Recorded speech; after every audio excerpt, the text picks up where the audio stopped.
اللہ تعالیٰ کے پاک نام سے اپنے آج کے سبق کا آغاز کرتے ہیں۔ پارہ نمبر 3 ہے سورہ البقرہ اور آیت نمبر 256۔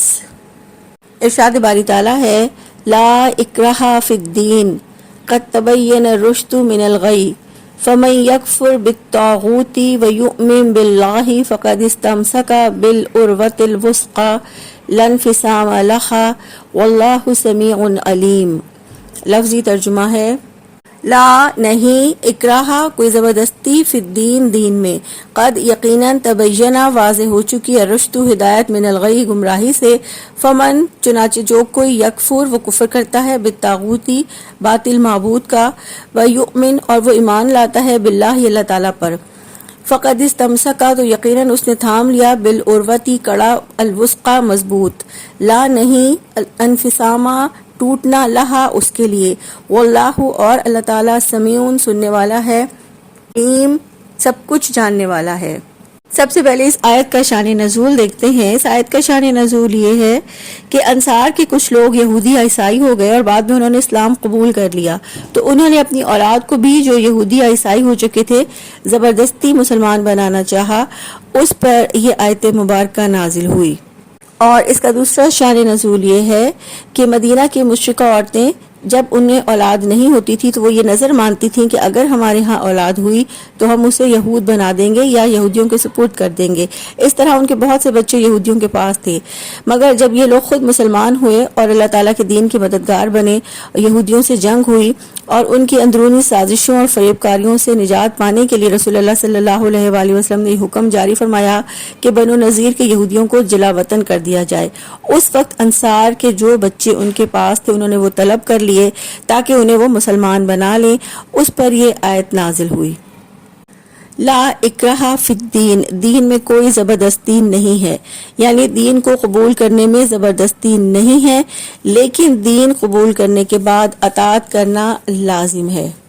اور یہ کہ زبردستی تو اس کام میں کی جاتی ہے جس کے حقائق واضح نہ ہوں یا جو کام انتہائی ناپسندیدہ ہو، جبکہ اسلام کا یعنی اس صراط مستقیم کا تو ہر گوشہ واضح ہے، اس کا چپا چپا روشن ہے۔ کوئی بھی سمجھدار آدمی معمولی سا غور و فکر کرے تو اسے قبول کرنے پر آمادہ ہو جائے گا، لیکن جس کی نیت درست نہ ہو، غلط ارادے رکھتا ہو، ایسا بدظن آدمی حق دیکھ کر بھی باطل کو اختیار کر لیتا ہے، اور یہ ایسا شخص اچھی چیز کو دیکھ کر بھی گندی چیز کی طرف مائل ہو جاتا ہے۔ اس لیے اللہ تعالیٰ کو اس کی ضرورت نہیں کہ ایسے شخص کو دین قبول کرنے پر مجبور کرے، کیونکہ ایک تو اس کا کوئی فائدہ نہیں اور دوسرے زبردستی قبول کرایا گیا ایمان معتبر نہیں۔ اس آیت کا یہ مطلب نہیں کہ جو کافر مسلمانوں سے لڑتے ہیں ان کے خلاف جہاد نہ کیا جائے۔ اس آیت کا مطلب یہ ہے کہ اسلام میں کسی فرد کو جبراً مسلمان نہیں بنایا جا سکتا، لیکن باطل نظام کو ختم کرنے کے لیے طاقت استعمال ہو سکتی ہے۔ حضرت عمر رضی اللہ تعالیٰ عنہ کا ایک غلام نصرانی تھا، آپ نے اسے اسلام قبول کرنے کے لیے فرمایا تو اس نے انکار کر دیا۔ حضرت عمر رضی اللہ عنہ نے فرمایا کہ اچھا ٹھیک ہے، تیری مرضی۔ اس سے بھی ہمیں یہ پتہ چلتا ہے کہ کسی کو جبراً مسلمان نہیں کیا جا سکتا۔ پھر فرمایا قد تبین الرشد من الغی، یقیناً ہدایت گمراہی سے صاف واضح ہو چکی ہے۔ یہ کہہ کر اللہ تعالیٰ نے یہ توجہ دلائی ہے کہ ایمان کا راستہ ہدایت کا راستہ ہے، لہٰذا انسان کو چاہیے کہ وہ اسے اختیار کرے اور اس راستے پر چلے۔ یہ بھی توجہ دلائی ہے کہ کفر گمراہی ہے، لہٰذا انسان کو چاہیے کہ اسے نفرت کرے اور اس راستے کی طرف نہ جائے۔ پھر فرمایا فمن یکفر بالطاغوت، چنانچہ جو باطل معبود کا انکار کرے۔ سب سے پہلے ہم دیکھتے ہیں کہ طاغوت کا کیا مطلب ہے۔ طاغوت سے مراد ہر وہ سرکش قوت ہے جو اللہ تعالیٰ کے احکامات پر عمل کرنے سے روک دے، یعنی ہر وہ سرکش قوت جو اللہ کے مقابلے پر آ جائے وہ طاغوت ہے۔ اسی طرح ہر عقیدہ جس کا تعلق اللہ تعالیٰ سے نہ ہو وہ طاغوت ہے۔ حضرت عمر رضی اللہ عنہ کہتے ہیں کہ طاغوت سے مراد شیطان ہے۔ تو یہاں آیت کے اس حصے میں باطل معبود کا انکار کرنے سے مراد یہ ہے کہ جو شخص بھی غیر اللہ کی عبادت کو چھوڑ کر شیطان کی فرما برداری کو چھوڑ دے اور اللہ تعالیٰ پر صحیح طریقے سے ایمان لا کر صرف اللہ کی عبادت کرے اور اللہ کی اطاعت کرے، یہ باطل معبود کا انکار کرنا ہے۔ پھر فرمایا وَيُؤْمِن بِاللَّهِ فَقَدِ اسْتَمْسَكَ بِالْعُرْوَةِ الْوُثْقَى لَا انفصام لَهَا، اور اللہ تعالیٰ پر ایمان لائے اس نے مضبوط کڑا تھام لیا جو کبھی ٹوٹنے والا نہیں ہے۔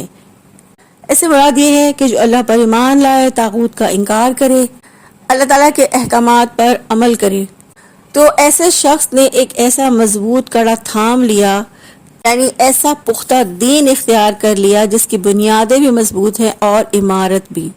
اور یہ چیز بھی ذہن میں رہے کہ طاغوت سے دوستی اور اللہ پر ایمان دونوں چیزیں یکجا نہیں ہو سکتی، یعنی اللہ کے دشمنوں سے دوستی ہو اور اللہ کے ساتھ وفاداری کا دعویٰ، یہ منافقت ہے۔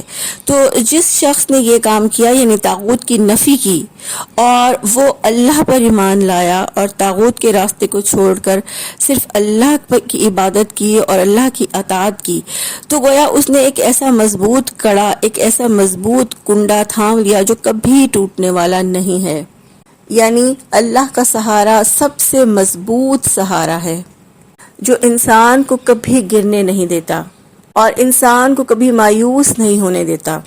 اسے ہم اس طرح کی مثال سے بھی سمجھ سکتے ہیں کہ اگر کوئی شخص سمندری جہاز سے سمندر میں گر جائے، اسے تیرنا بھی نہ آتا ہو اور وہ اپنے ہاتھ پاؤں مار رہا ہو اور جہاز کا کوئی کنڈا اس کے ہاتھ لگے اور اسے تھام لے، تو اس وقت اس کو یہ سمجھ لیتا ہے کہ اب یہ میری زندگی کا ضامن ہے، یعنی اس کنڈے کو تھام کر ہی مجھے زندگی ملے گی۔ لیکن اگر وہ کنڈا، وہ سہارا کمزور ہو تو وہ زندگی سے مایوس ہو جاتا ہے، لیکن اگر وہ کنڈا مضبوط ہو تو اسے اپنی زندگی نظر آنے لگتی ہے۔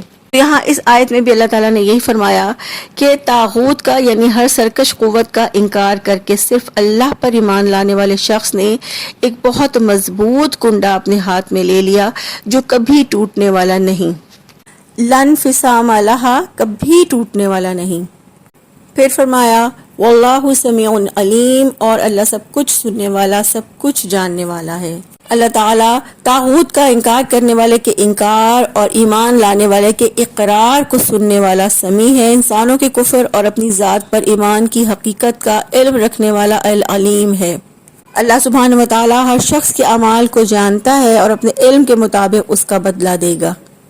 تو اس آیت مبارکہ سے ہمیں یہ سبق ملتا ہے کہ اللہ کا سہارا سب سے مضبوط سہارا ہے جو کبھی ٹوٹنے والا نہیں، کبھی علیحدہ ہونے والا نہیں۔ دنیا کے سہارے سب عارضی سہارے ہیں جو ٹوٹ بھی سکتے ہیں، بچھڑ بھی سکتے ہیں۔ اللہ سبحانہ و تعالیٰ سے دعا ہے اللہ تعالیٰ ہمیں صراط مستقیم پر چلنے کی توفیق عطا فرمائے اور اللہ کا سہارا جو سب سے مضبوط سہارا ہے اس کو تھامنے کی توفیق عطا فرمائے، آمین۔ سبحانک اللہم و بحمدک، نشہد ان لا الہ الا انت، نستغفرک و نتوب الیک۔ السلام علیکم ورحمۃ اللہ وبرکاتہ۔